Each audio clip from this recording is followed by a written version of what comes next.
Hey up lads and lasses, Damphyre here, back again with some more Infinite Lagrange. Today we are doing, like we did with the ST59, the Spear module ranking. I have got all of these, so it's going to be quite good. I am missing some for the Eternal Storm, so if you have B1 or D2, because I worked out I was actually missing them, and then I've re-recorded this one to make sure I had them all. And then, yeah, it's B1, D2 for the Eternal Storm. If you got those, do jump onto Discord and ping me. They would be very, very useful. So, without further ado, let's jump into the modules for the Spear.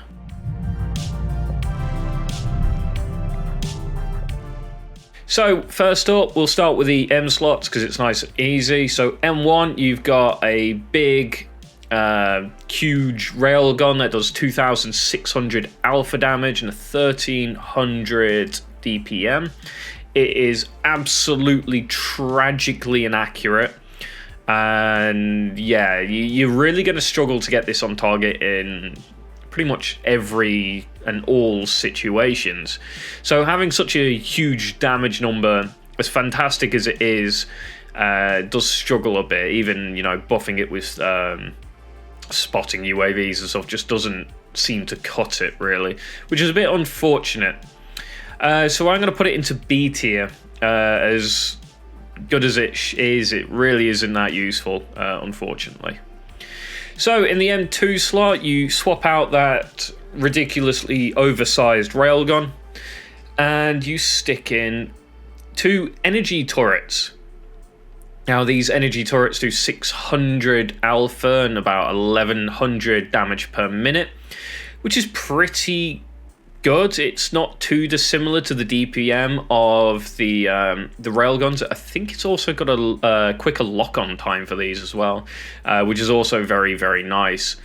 So, in general and in use, this is going to do much better damage and much more effective damage, and that's due to the fact that its hit rate's good enough to actually hit on target. It's also energy based, so it's not getting mitigated by armor damage. It will get mitigated by energy damage as well, but it is considerably better than the M1 slot, I believe. So I'm going to put that into S rank. We then move on to A1, or the A slots in general. A1 is your bog standard. That's what the ship comes with. It's the heavy cannons. They have 950 damage per hit, and yeah, they're good. They're just pretty good. They've got a better chance of hitting than the railguns, so I'm going to put them there, even though they've only got 9,500 DPM. But yeah, I think they do fit in the A slot. Actually, do I put them in the top of B slot instead? I could put them top of B slot. So put them top. No. Yes. No, we'll go with A slot. Then for your B2 slot, you basically just get more heavy cannons, and they do more damage. What more do you want? I believe it's the same cannons, but you get an extra 2 of them, so you go from 2 to 4. So it's it's a flat out power creep. So yeah, I'm actually going to put that into S tier because it is flat out just power creep. And last for the A3, so for the A slots is the A3 slot, and that is medium cannons. So you lose the large cannons and the large ship targeting, and you gain medium cannons, 6 of them doing, I think it's about 200 odd damage on alpha with an 1,800 damage per minute, which is pretty damn solid. And yeah, you start targeting small ships, and the hit rate's not bad on these at all. It's actually pretty decent. It does start struggling when you start hitting cruisers that are hitting, 100 odd armor, so this is going to be halved the damage output of these. So I think it's going to sit a little bit lower than the medium cannons, but it is better than the base A1 slot. So we will stick it in at the top of A. Moving on to B, and we have the minecart projectile launching array. This got pretty heavily nerfed. So not only did its DPM get nerfed, it also got moved from you are guaranteed to have it and it comes on the spear to if you get the spear after the patch, you don't get it anymore, which actually sucks quite a bit. But it is pretty damn good. It's got good DPM. It's, I believe, the cluster torps as well, so the hit rate's not too bad on them as well. Cluster torps, cluster missiles. So yeah, I'm going to put that in the top of B slot. I don't think it quite competes with, say, the cannons, although technically it is in a different slot, so it should really be on a different ranking, but it is what it is. We then have the B2, and that's the hangar. You get to carry in some lovely corvettes. This is very, very good, and I will sit that in A. Again, completely depends on what corvettes and stuff you've got, but in general, the versatility of bringing in corvettes on such a heavy ship, which is going to take a long time to kill, and these things can tank for a long time. I've seen them tanking for a long time anyway. So yeah, it's a really solid platform to bring anything in, similar to the SD-59 with the aircraft module. This is also very, very good for the spear. And it's kind of like borderline S tier, I think, in my opinion. We then have the emergency UAV maintenance. It's going in S tier. This thing's ridiculous. You put a giant tanky brick and then stick 2 UAVs on it that heal. It doesn't necessarily heal itself, but you're bringing in a giant tanky support ship that's doing horrendous amounts of DPM if you get the right setup on it, because otherwise the hit rate's terrible, like I mentioned with the M1 slot. But if you got the M2 on there and you've got A2 or A3, the DPM output's fantastic on it and it's decent enough. And then yeah, you add in healing UAVs and stuff, it becomes a little bit toxic to deal with, in all honesty, as it's healing the same as a series at the end of the day.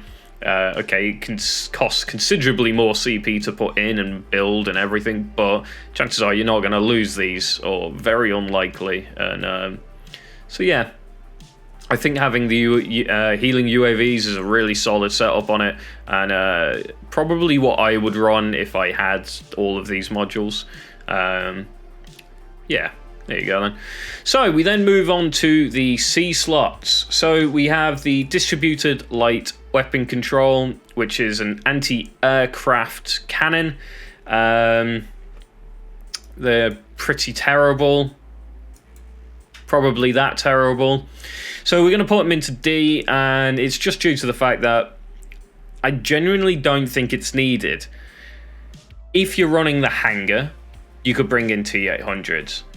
If you're running spears in general, they tend to be your reinforcements into a fleet, because they're too CP intensive to actually run into a fleet. So you've probably got plenty of support in the way of AA anyway, and it doesn't necessarily actually work particularly well in the first place, which is a bit unfortunate.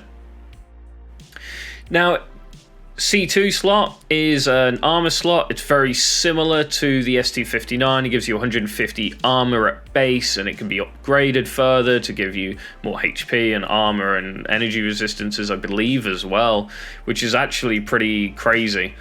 That is certainly your best in slot for C2. For C slot, sorry.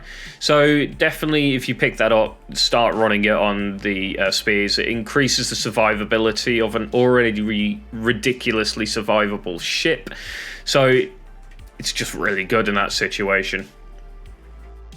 We then look at C3. This is another anti-aircraft weapon. It's the area denial anti-aircraft missiles. Are they missiles? Yeah, it is missiles. Again, it's not particularly great in comparison to literally everything else, and it doesn't compete in the C slot compared to the armor. It doesn't do its job of anti-air. Something to note though is it has got interception on it, I haven't personally been able to test the interception on this module because I don't have it, so I don't know if the interception is working or not. So that's it. There you go. You got your M2, A2, B3, and C2 as your best in slot. If you can grab those, then your spear is nigh unkillable for certain, and some of the A slots can be swapped around into some of these slots just to give it a bit more versatility. For example, the medium cannons can go into, instead of the A2, you put the A3 in for the medium cannons, and the versatility of hitting small ships is quite nice. The DPM's decent on it. So yeah, definitely, consider those. So that's it for this video. Again, as I mentioned at the very start, if you've got, what was it, B1 and D2 for the Eternal Storm, do hit me up on Discord. It would help me out greatly. Thank you guys for watching. Don't forget to like, comment, and subscribe, and I'll catch you guys next time.